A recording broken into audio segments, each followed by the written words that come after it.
Years putting a heap of parts on the platform. The previous teaching phase, which occupied altogether 2 days, isn't shown here. The parts can be dumped at random and have been, and in fact an extra part, which this one has been thrown in for good measure. The oblique camera is responsible for building up an internal model of the overview of the whole platform. When it comes to detailed examination, the overhead camera is used, as here. In a moment, that outline will be replaced by an approximation in terms of line segments, form compact and convenient descriptions of the messy images seen by the television camera.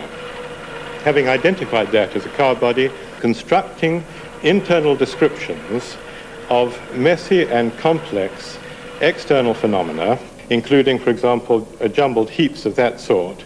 In the case of a heap, attempt to identify a protuberant part.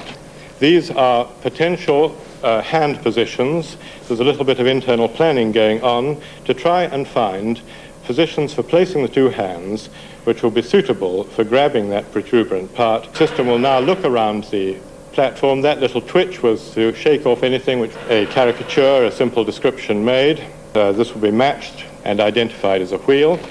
The second part, quite considerable use of touch, in general, to be able to recover and push the job through to completion. So in that sense, one derives a valuable degree of robustness from the employment of some of these techniques.